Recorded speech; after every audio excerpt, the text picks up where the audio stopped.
Hello, everyone, and good morning. Well, it's morning by me, yes. It may be any time by you, depending on where you are. Anyway, hello and welcome to my YouTube channel. If this is the first time you are looking at the program, I hope this one interests you so you can look at the others that came before and that you will continue to have this journey with me.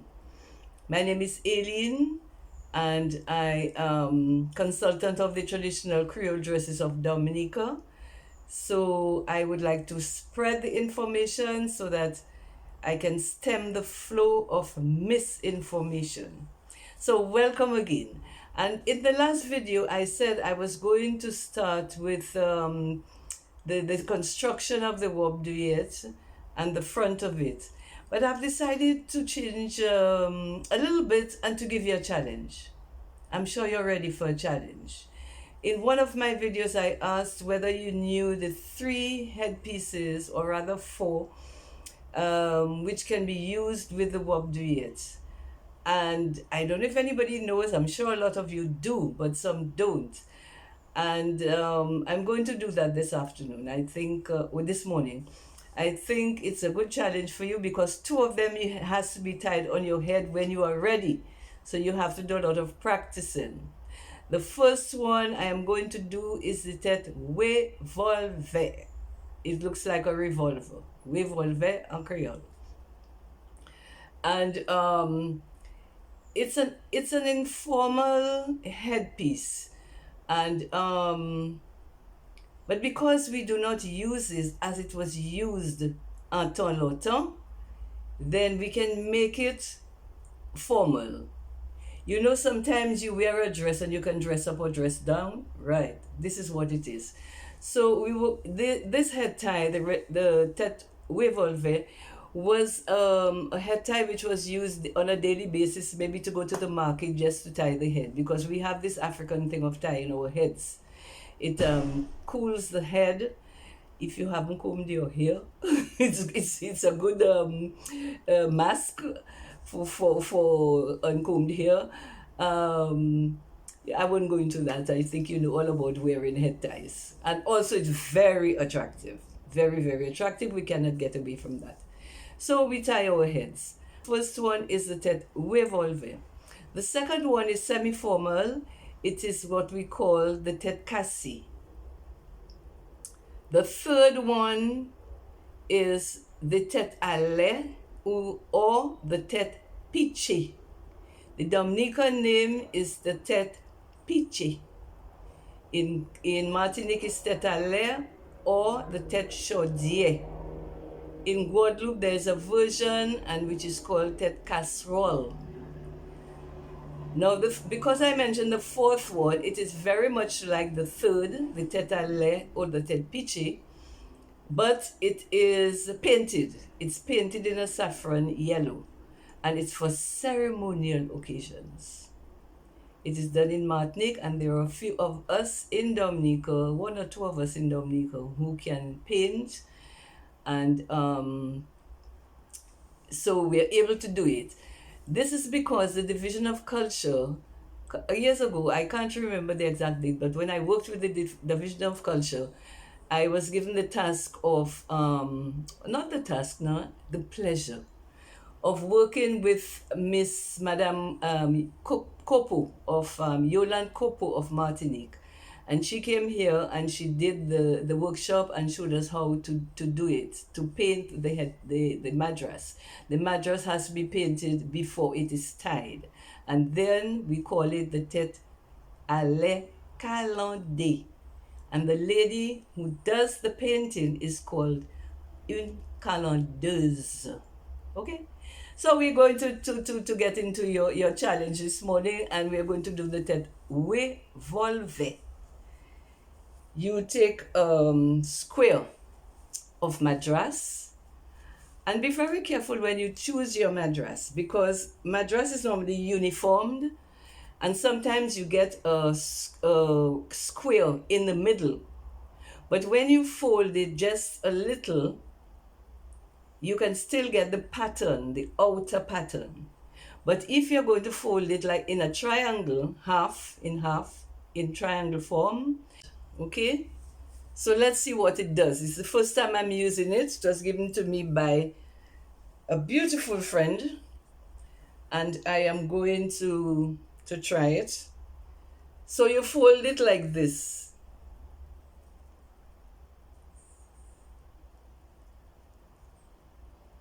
Can you see? There is a piece on the side that remains and a piece on the other side that remains. So let's see what this madras is going to do for us. Now, don't be too strict with your madras. Don't be too hard with your madras. Let the madras speak for itself. You know, there is a method of tying, yes, but don't make it conform too much.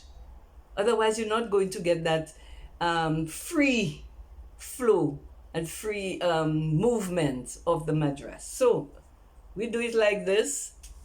Put it over our heads. Put it above, just above the eyebrows. And the reason why the ladies before at Loton tied it on their heads is because you can feel the firmness. You feel if it's well placed on your head, because you don't want it falling off. I don't know if there were hair clips at that period in time, but there we are. So you take the right side. I am right-handed, so I don't know whether you can do it with the left side, but I take the right side and pass it over. Just let me get this clear. Okay, so we take this piece and we bring it right over and we tighten it. We tighten it. Okay, we tighten it and we put it in the mouth. So look well as I am tying, because I will not be able to speak if it's in my mouth. So there we are. We put it between the teeth.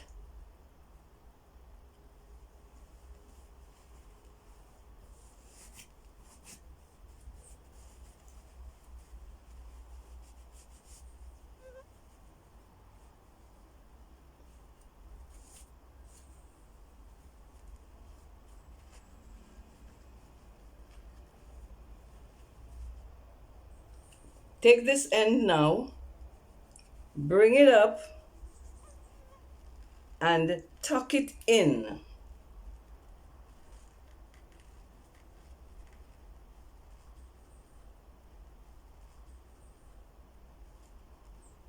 We tuck it in this piece, and we bring this one up. And this, my dears, is the Tet Revolver. There we are. Isn't it beautiful? If you know, and you play with it, you make it look neat, you make it look tidy, you make it look attractive. If you want, there's a little piece here. If you want it to show, then you bring it up. Nothing wrong with that. So you have red and red. Yes? Beautiful head tie. Aren't we lucky in Dominica? Imagine, a lot of the islands don't have that. So there we are. This is it on this side, this is it on the other side, and I would so love to show you the back. And if you see, I put two little clips to make me look pretty, even pretty at the back. The head tie is beautiful in front. I'm not talking about my face, I'm talking about the head tie. It's beautiful in front. And you can hide the black and white bit if you want. There are always lots of threads. And now, why did you do this to me?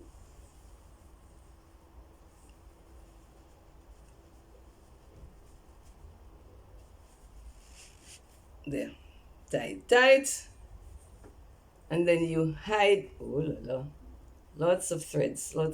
That's always a problem with my dress, and then you just need to neaten it up. So, but we still have to hide this little piece, eh? Okay, and there we are. This is your madras. This is your Tet Revolver.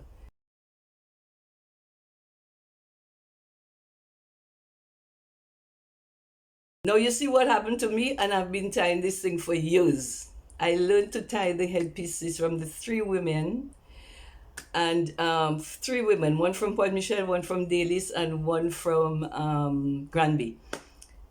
And it can still do that to me, it untied. But you can just put a little pin if you want, a little straight pin so that it stays.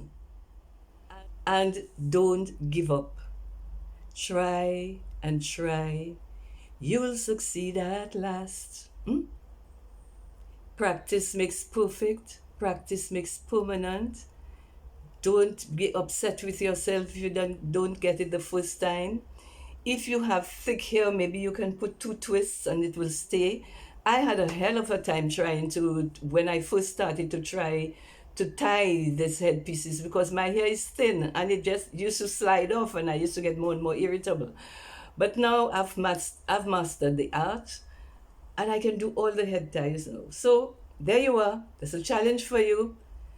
And going to do the next one, which is called the Tét Kasé. So there we are. I'm going to remove this one.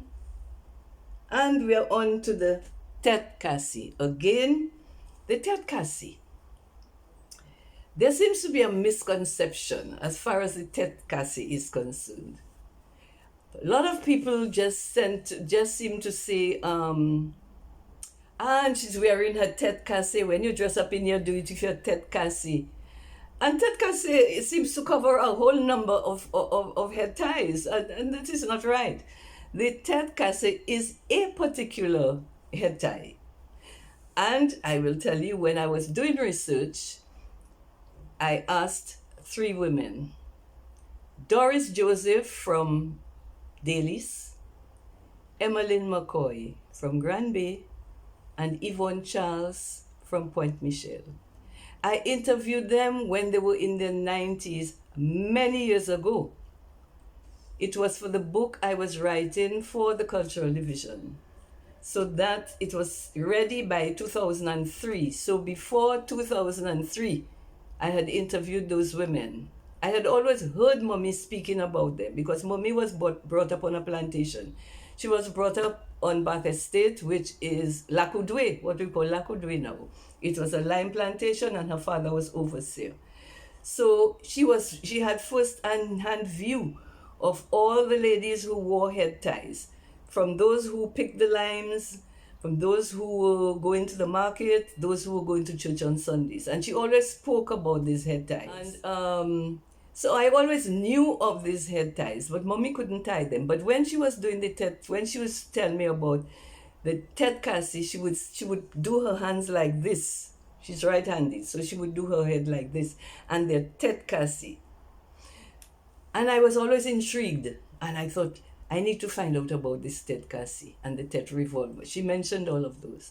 So therefore, I did my research and I asked the three ladies, can you tie me the Tet Cassie? And the three of them tied the same head tie.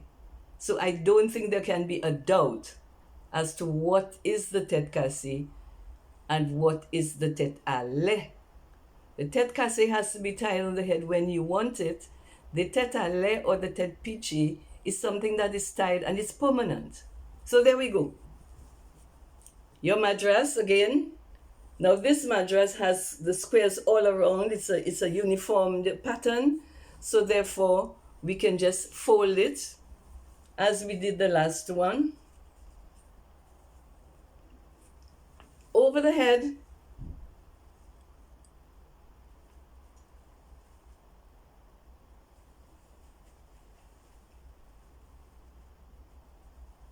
It's the same, more or less the same method, but you will see the difference in a while. And ensure that it is nice and firm on your head. You take if I can find it, right. You take this, the right side, holding it tight, and bring it over.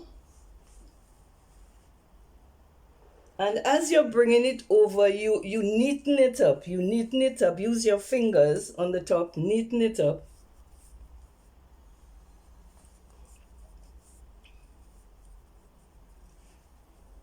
And again, in the mouth it goes. Then you take this piece here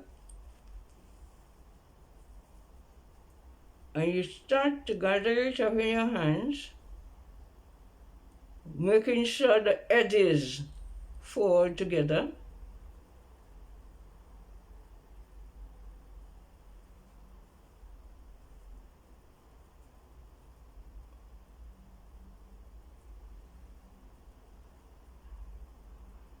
There we are. You bring it over. And you see the difference? Edges fall together.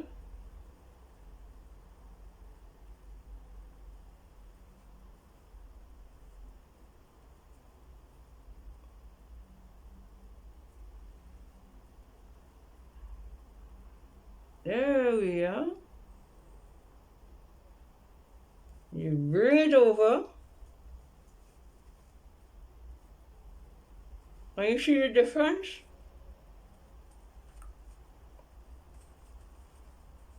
You bring this piece over.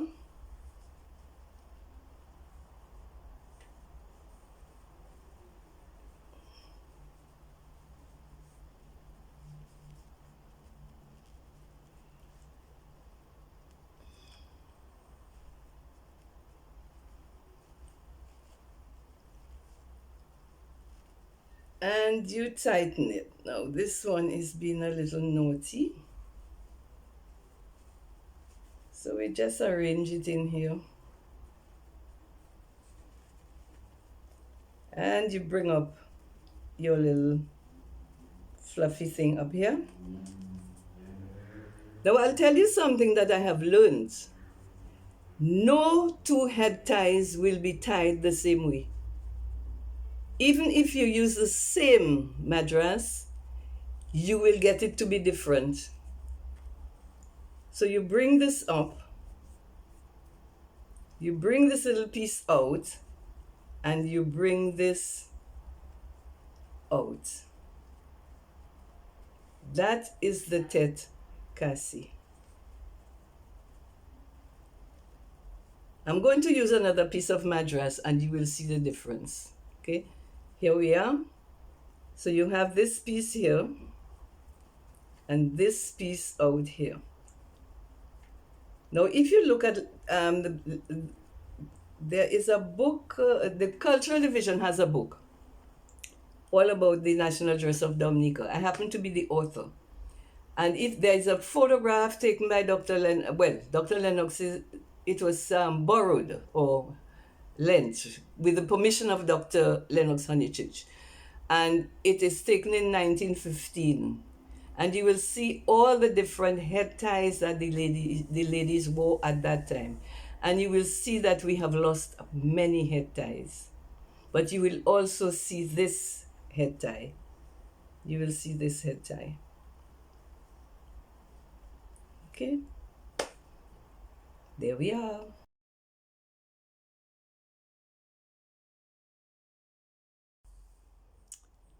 I so love this head tie that I went and I got a little brooch. You can use a gold brooch, but this is the one I found, and you can put it there. And look how beautiful it is. Look at how beautiful it is. We are just so lucky in Dominica. We cannot allow this to die out. We can't. We just have to preserve it. And as Dr. Lennox Honeychurch has said, to know is to love, is to preserve. So I am giving you the knowledge. I am giving you the information. So I hope you will get to love it and that you will preserve it. I can't say anything more. Somebody, if you're wearing this headpiece, somebody must ask you, where are you from? They must. Because it's not something that is common. None of the other islands have that. And you promote Dominica and you maintain our culture. So again, this time, no Wévolvè. And please don't give up. Try. You'll succeed at last.